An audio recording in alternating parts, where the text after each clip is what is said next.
Hello everyone, and thank you to the Republic of the Marshall Islands for hosting this year's Pacific Island Forum and this very important discussion on climate change.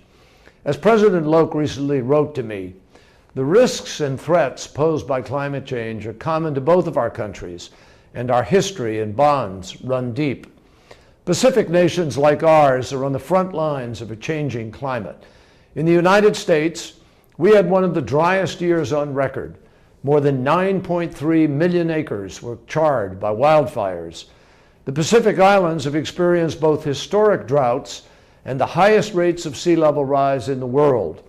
In places like Manila, Koror, and Guam, the seas have risen upwards of 1 centimeter every year on average since the early 1990s. My friends, the science is clear. It is irrefutable, and it is alarming. If we continue down our current path, the impacts of climate change will only get worse. Without strong and immediate action, we can all expect new threats to critical infrastructure, regional stability, public health, economic vitality, and in some cases, even long-term viability of states. I applaud the steps Pacific Island nations are taking to adapt to and address climate change. And let me assure you that the United States is committed to doing our part also.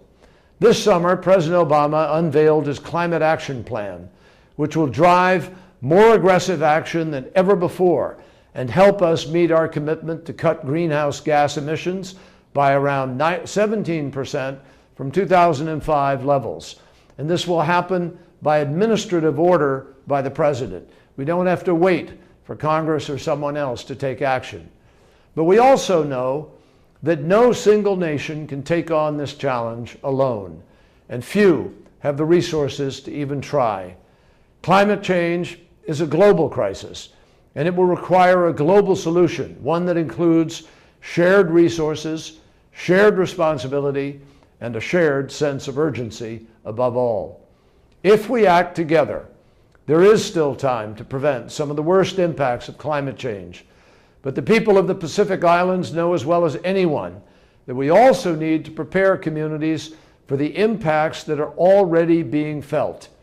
Through the UNFCCC, the United States and the Alliance of Small Island States have already made progress in implementing a very promising framework for adaptation.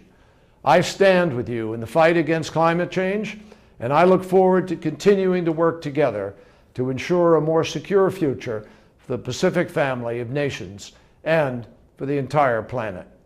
Thank you.